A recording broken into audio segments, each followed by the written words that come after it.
Welcome back to Changing Latitudes. It's been a couple weeks since I've been on the air, and I wanted to go ahead and share out with you where we've gone for the last several weeks, if not 3 months, of work to bring this reservoir area to life.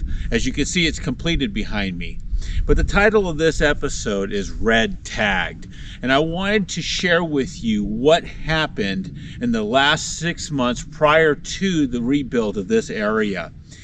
Obviously, red tagged, if you know the industry speak, means that I had a stop work order from the county, which is unbelievable, but at the end of the day, it did happen. So what I'm going to do in this episode is take you through the build that led to that moment where I got the stop work order, and go from there and explain to you in the end what happened during these last 6 to 8 months and the journey we took. But that's at the end of the video. I'm going to go ahead and share with you first all the episodes that went through. I'm going to obviously take snippets of it and share that out in this video. So with that, let's get started.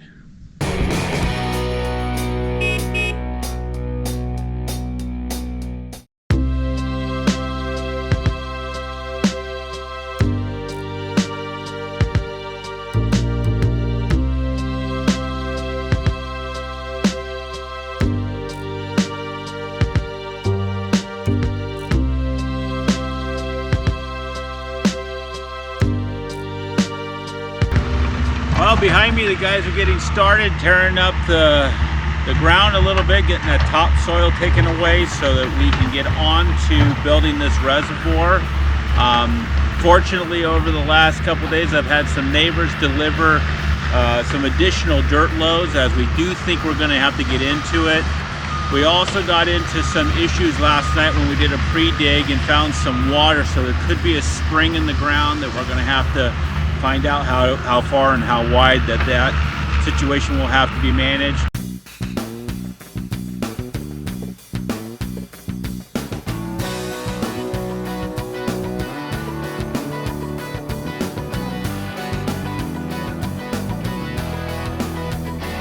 Well, I'm standing near the east end of the reservoir, and you can see that the guys are still tearing it up on day one, making a lot of progress.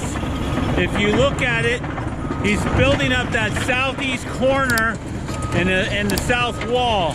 I'm actually in front of the east wall, if you will, call it a wall, the dike, dam. And we're going to close that all up in a loop over the next couple of days, and hopefully get ourselves exactly what we're looking for, and then we'll recreate the creek to make sure that the water flow, you know, because we're getting close to the season of winter, we'll make sure they'll get that water out and around the reservoir for now. Well, just at the start of day 3, it's a cold one. It's going to rain a little bit later today, so it should put some challenge into what's going on down there. However, we got a lot of rocks, so the water will probably just sink in. It's been a dry summer, so 4 months of dry ground should absorb most of it. It's only expected to be a 1/4 inch of rain over the next couple of days. But yeah, looking forward to it. We got a nice base to work with here. He's cut in and established that southern part of the dam, the dike, if you will. Well, it's another cold one today. It's in the 40s, and of course yesterday it was all rain on day 3. This is day 4 of the project.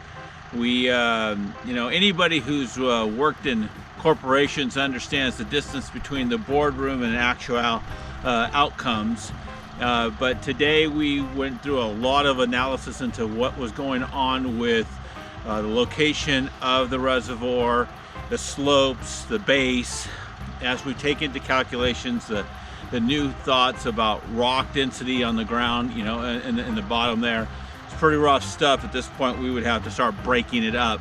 So what I've done is transition from you know, a 3-to-1 slope basing into an 8-foot bottom that yielded basically a 2-foot gap in the middle on a 50-foot wide reservoir. We've changed it to now being 7-foot deep, 13-foot middle, and a 55-foot wide reservoir. It'll net the same amount of water, maybe even a little bit more, and it'll require some rework of the creek that goes around it. But overall, I think we're going to be in great shape. So I'm at the east end of the dam right now. If you can see, quite a bit of dirt needs to be put in here, a lot of fill to close out this this reservoir. So what we're doing right now is pushing west to east, and making that northern wall right now. You can see Pat and Ron putting it all together here. So Pat's down there in the excavator tearing up the side a little bit. Ron's pushing it down and getting that 3-to-1 ratio we look for with a liner.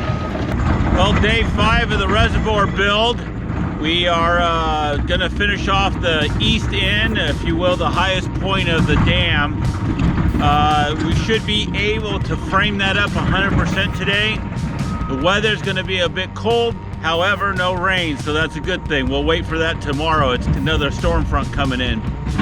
So what we're looking at is probably another add of about 4 to 3 feet of dirt, and then we got to make sure that we have our 9-foot top base to get that crest nice and solid. So then we're going to go ahead and fill in the back side with all that dirt we got from a neighbor, and hopefully it all works out today.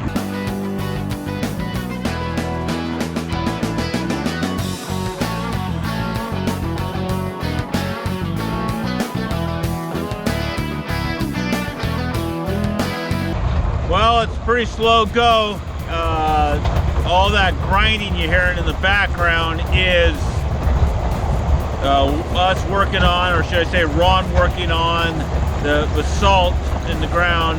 We've come across a major vein of it. We don't have the right equipment here on a Sunday to jackhammer it out. Unfortunately, we may not be able to get a hold of it because rental is so under demand up here in North Idaho with all the construction and of course the pending weather change. So as a result, we're going to try to hammer through it. Worst case scenario, we might have to borrow from a friend.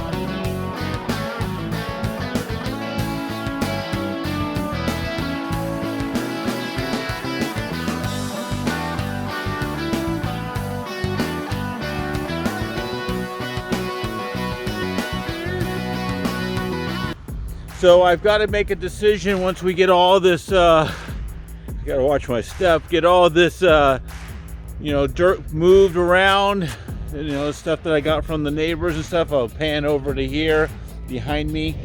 And then we've got to make a decision, not to make you all dizzy. We got to make a decision on all this basalt rock that was piled up over here to the side. So overall, looking to make some adjustments to the plan as we go along. There's a lot of moving parts here.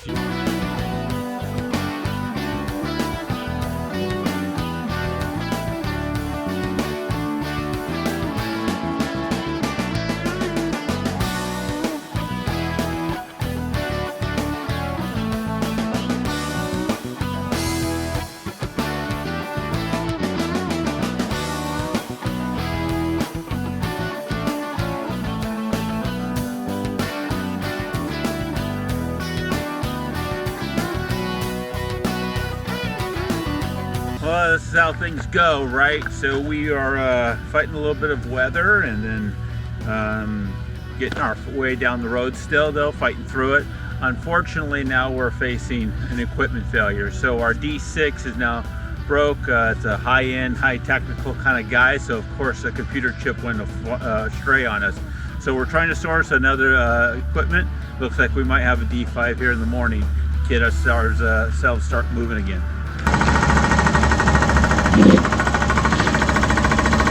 Well, day 7, and we're obviously hammering away at the rock.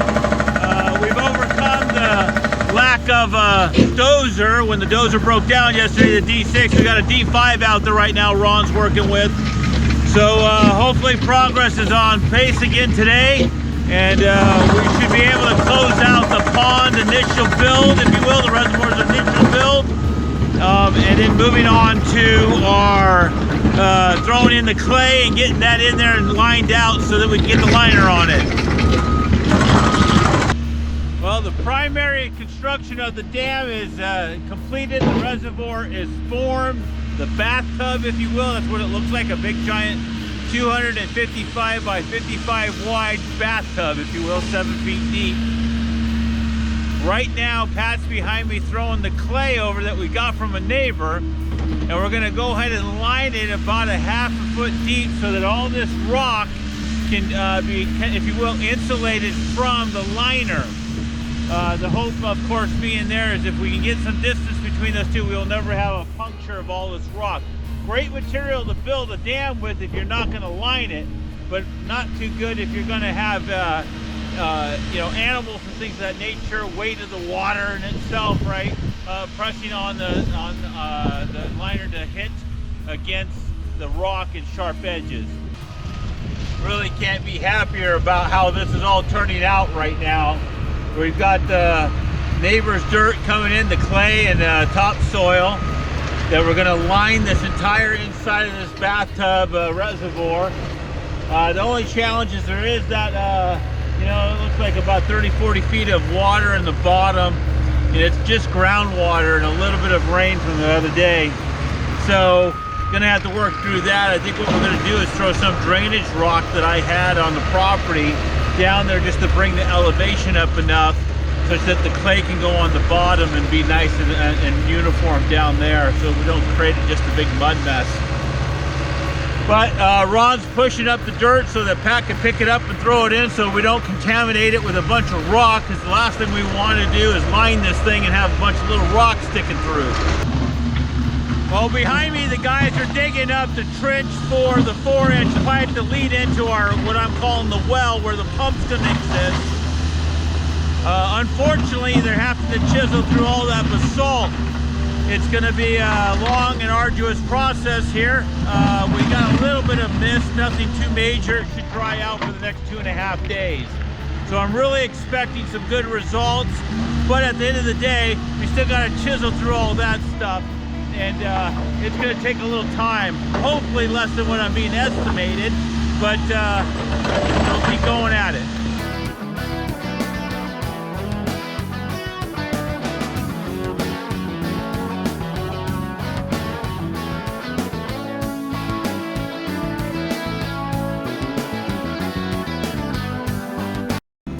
We're really slugging it out today. It's about 10 feet of actual hard basalt rock. So unfortunately, that's where the pipe has to go to get to the pump.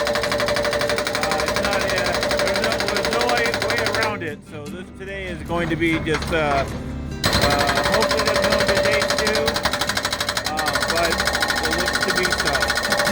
Okay, day 9, and we're in here in the well pit, if you will. Nice little 25-foot run of cut through solid basalt. It has been quite the journey, a day and a half. That was what was advised to me. That's exactly where it came out to be. Looking at filling it in with some loose gravel now so that we can have a bedding for the well to go into spot, and then we'll put the grommet in, run out some pipe about 30, 40, 50 feet, and get this thing completed hopefully today as far as the well connection goes, and then backfill and then start working around the top. So overall, quite a bit of labor went into it. There's a mountain of basalt over there, and there's a mountain of work to be done yet to close this out. We are now currently using a trash pump and pull the water out, because we are now starting to, actually the walls are starting to sweat, if you will. So there's obviously water within the rock that's kind of breaking through now. So a lot of closing out the work here on day 9 of the build. But you know, today the weather's good. We probably go right back into some tough weather. We got another storm coming in this weekend. Yeah, keep pressing.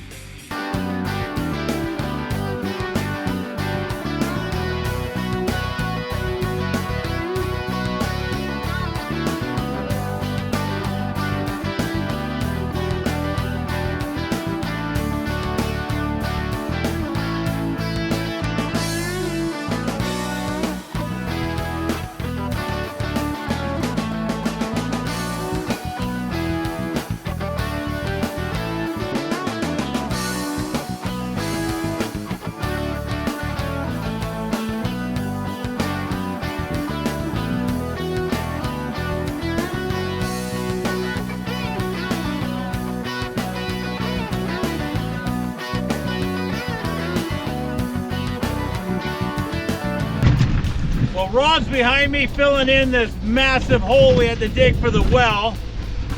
Glad this phase is over. It's been a battle. On the far end, on the east side, Pat's digging away for our outflow pipe for, if you will, dumping out the pond. So if we ever want to open up the valve and just dump out the water from the season. Again, this is an irrigation and fire protection pond. It's not meant for fish or anything of that nature. So it will be completely dry come October every year. So if I don't need any water per se on the property, I'll probably leave some in until the weather changes. And then I'll dump it out completely, whatever's left, and then start over again. So looking forward to this day coming to a close with some successful, if you will, laying of the pipes into the right places. And then tomorrow, closing out this project here as far as the reservoir goes. On day 10, we should be in a good place to start looking at what we're going to do with the creek and start chopping into that. But probably not until the end of day 10 when we get that opportunity. May kick into day 11, which of course we have rain. Well, here on day 10 of the reservoir build, and you know what? We got through the basalt rock over there in the well area yesterday, closed it in, added in the pipe, the discharge pipe, if you will, on the eastern end of the reservoir. So right now Ron's behind me putting in the level again, getting everything leveled out and cleaned up again and tightened up.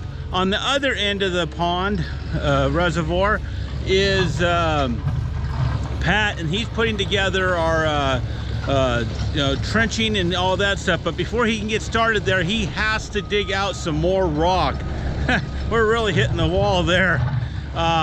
So with all that done, then we're going to dig the 1.5 to 2 foot trench along the entire perimeter of the reservoir for the liner to go ahead and fill in and hold down the liner for us.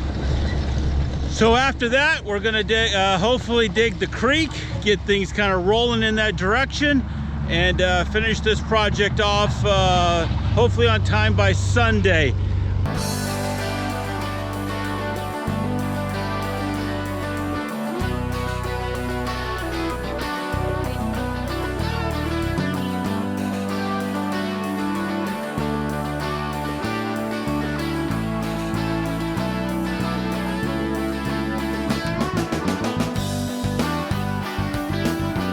Behind me throwing in the nice clay dirt, hopefully rock free, somewhat rocks. We'll find those as we go along.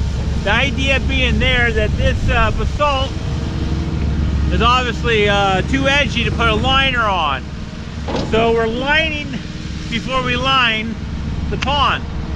So what Ron's gonna do and has been doing is gonna peanut butter that dirt all up around the sides, up on the cap. So when we go to lay the liner on top, it folds over nicely without any sharp edges.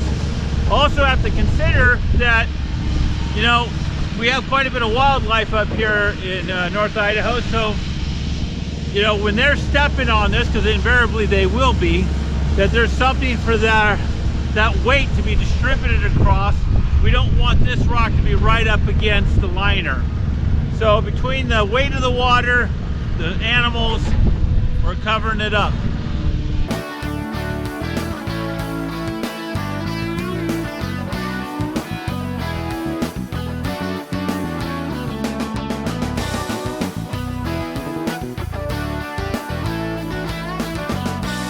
Getting late into the 10th day here.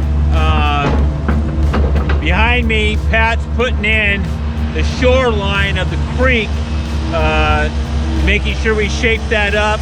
We've got about 4.5 area feet of water coming through, and then I want to make that space. When this behind me, you can see it's really kind of wide mouthed at that point where it comes underneath the driveway. So what I'm looking to do is make it about 4.5 feet wide, call it actually 3 feet wide, 4.5 cubic feet there, so that we can make sure that when the water comes through, it presses up against the culvert and flows into the reservoir. In front of me, Ron is pushing the dirt around to make sure we peanut butter that dirt in, like I talked about earlier, making sure that we keep that distance away from the sharp rocks that unfortunately was the basalt rock throughout the entire dig. So he's working away on that, making progress, a little bit slow, but we're getting there. Okay, here we are on day 11 of the reservoir build, and what we're going to be accomplishing today is a little bit of closing out a couple of things that we started yesterday. One of them being peanut buttering of the loose dirt over the top of this reservoir to keep the rocks away from the liner, and of course the dig around the entire perimeter for our liner to tuck in and be held down. So we have a lot more to go. Still a couple days behind. It looks like we're probably a good 3 to 4 days behind the original plan. All driven by that basalt rock. And as a result, here we are. So, but the weather's going to be good through the next couple of days. And we're going to try to do as much progress as possible. Unfortunately, today it's going to be a shortened day. The crew has some prior obligations, and then they'll be back at it tomorrow. But overall, I think we're making our path to the finish line. Looks like we're going to get there within this week. Well, we have day 12 of the reservoir build. Today is a Sunday, so we only have Ron here today. But we're going to close out this loop around for the liner to tuck into. And we're going to start cutting the creek today. So hopefully by the end of today we've got the form 100%, tidy up a little bit on Monday. It is going to rain Monday and Tuesday as it appears. So we have a couple things in the way. Looking to put the liner in on Thursday. So Wednesday dry out, Thursday a little bit drier, and then we'll put the liner in. All things going the right way. So today's a lot of just kind of finishing off.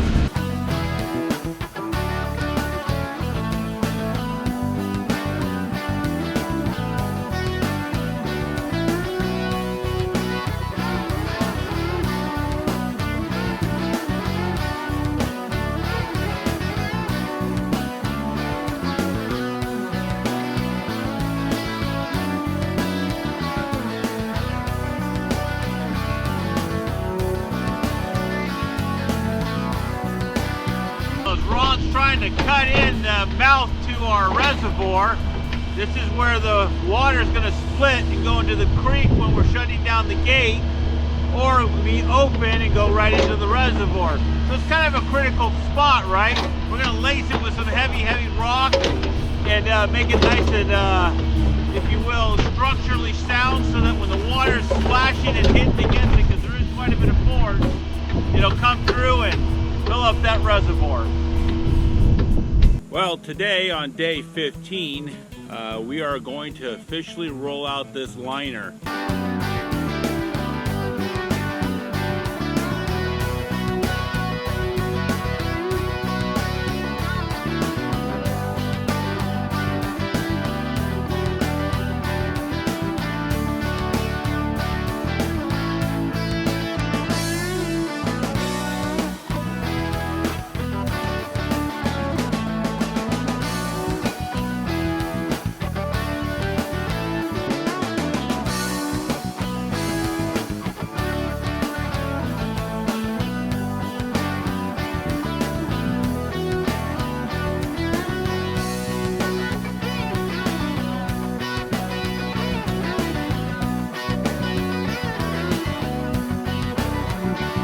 Well, they went as well as could be expected. Alan and Aaron and John really helped out. Neighbors jumped in and really contributed to the outcome of this.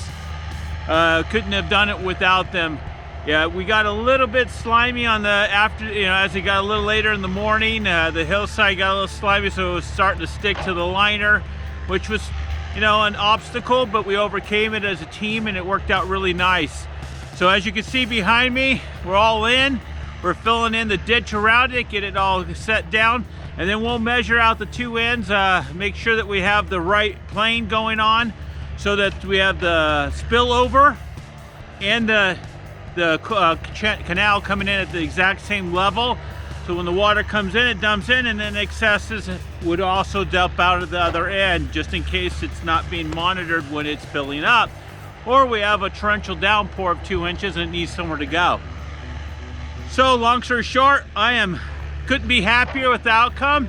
We're just right around 1 o'clock, and we're just getting ready to close up for the day. We'll probably put in a couple more hours just tidying up, and then tomorrow finish off the canal and get things situated, and pause for about a week and come back at it.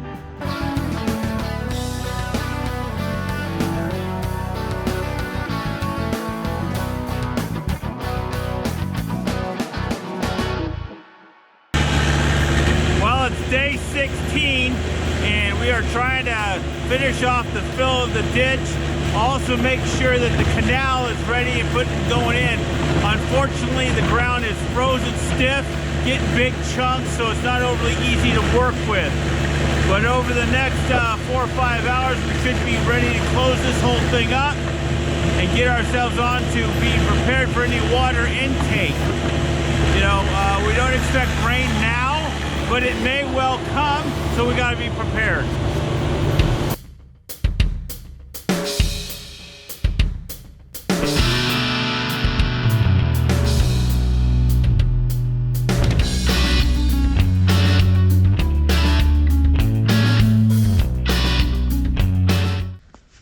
Welcome back. You know, it is exciting to see all that video play out. They're obviously just snippets.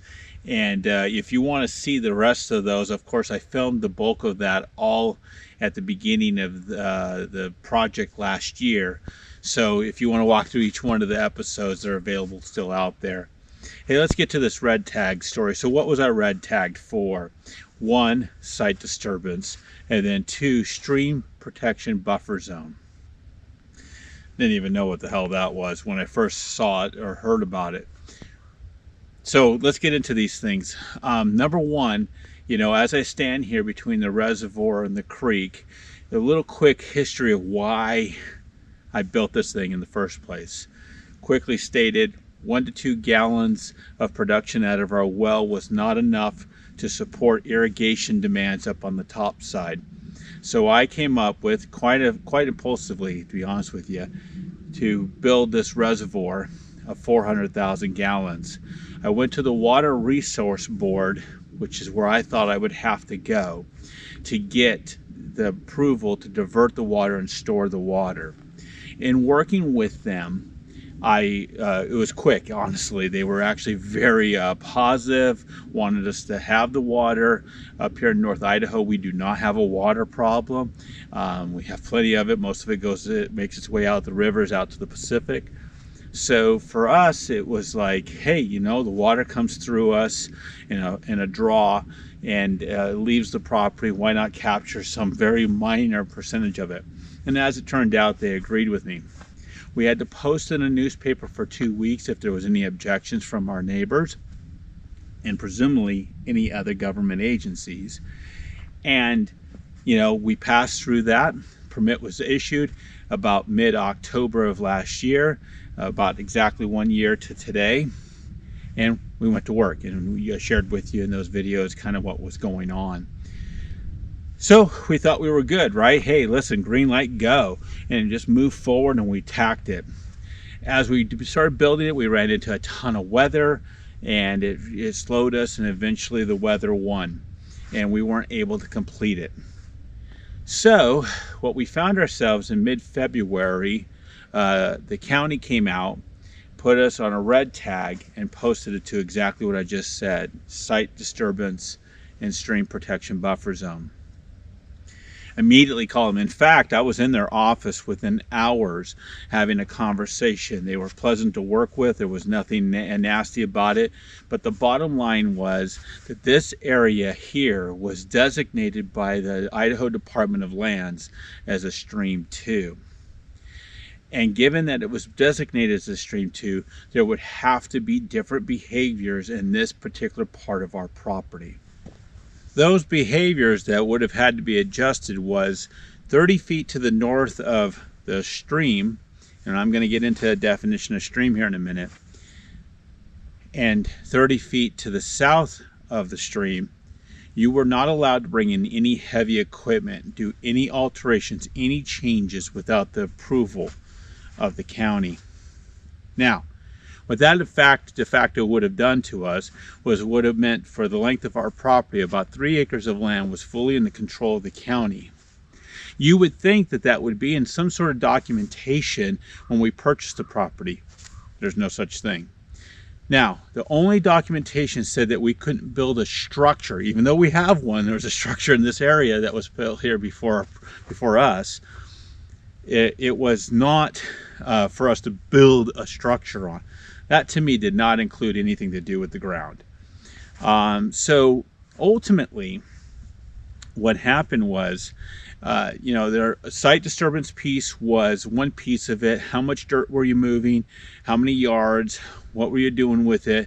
That kind of stuff. Seems kind of crazy to think that if you're moving dirt left or right that the county should be involved with it, but that was one part of it.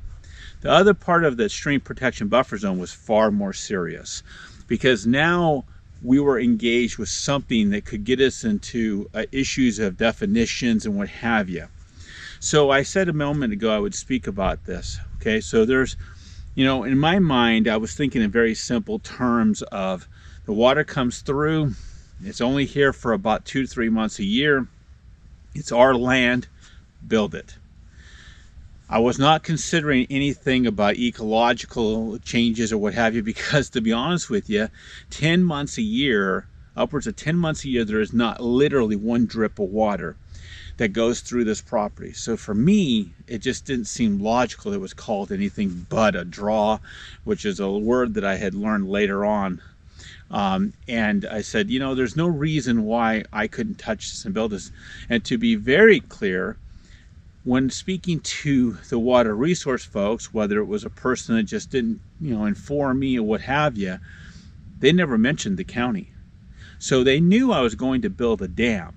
They knew that I was going to work within what could be considered a stream protection buffer zone, because the water was coming from somewhere. It was surface water. I would have thought that they would have said, well, pause, in your interest, you need to go have a conversation with the county. My understanding, post our event here, that is now a new rule within the Water Resource Board up here in North Idaho. But given that we didn't have that kind of information, again, I just green light go, I press forward.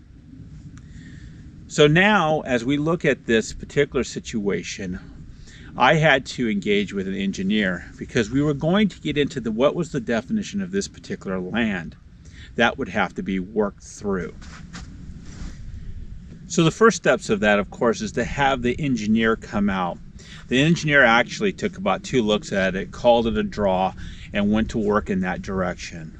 He had a surveyor come out, send a drone over, figured out the grades, figured out the slopes. Then he went also back and calculated water flows off of whatever he was using. And he went and proceeded to work with the county to get the language of this particular area of land, changed the definition from a stream 2, which again with those restrictions of 60 feet, to a draw, which would allow me, frankly, to do exactly what I've done here with this completed project. So with that, he had to go to work. And of course, that work isn't free. Ultimately I had to pay quite a bit to get this accomplished. But at the end of the day, what happened was the county kicked it back up to the Idaho Department of Lands to make a ruling on what this section of land would be considered. And what they chose to do was to look at it as, hey, the land had been materially changed. It was difficult for them to provide a ruling. So we would leave it to the PE, the professional engineer, to define the area. And he would be responsible for his stamp to be put on this area. That's what happened. So Long story short, we were able to proceed forward because he designated it as a draw. The county was aligned, the Water Resource Board was aligned, and the Idaho Department of Lands is aligned. So one thing I will say out of all of this, put aside the pain, the effort, the delays of it all, we are now aligned. And so proceeding forward has that certain bit of comfort of knowing that we do not have those problems going forward. So as much as I was disappointed about going through the process, stressed and anxieties you can't imagine, because I had already outlaid quite a bit of labor, quite a bit of effort, I was also being told I could potentially have to tear it all up, which would have just been disastrous in my mind to go through. And then there was even a conversation by someone that actually suggested I would have to replant the area specifically back to where it was. So there was some moments along the way that were extremely stressful. But we're on the other side of that now. We're in a good place. We're ready to go. We have our reservoir. We have our creek, as you can see here, a built-in structure here that's going to act like a waterfall off the two top culverts, set up for success for our retaining wall next year. And this is open for business. Now, pray for me because we did repair the liner that had some flaws in it and was leaking. We put in all that rock. We're ready to go. But we won't know anything until we get into actual play somewhere around May, June next year. So with that, I'm going to wrap up this video. I'm really happy about the outcome of it. We're here. You can see a completed product. The next several videos will be going back into time and sharing out with you how we got it done. Thank you for watching. Please hit that notification bell and the like button. It helps me out. And of course, if you're not a subscriber and you've gone all the way through this video 40 minutes long, I would like to see you subscribe. So with that, thank you very much again. We'll see you soon. Many more episodes on how we got this done. Some quite exciting stuff.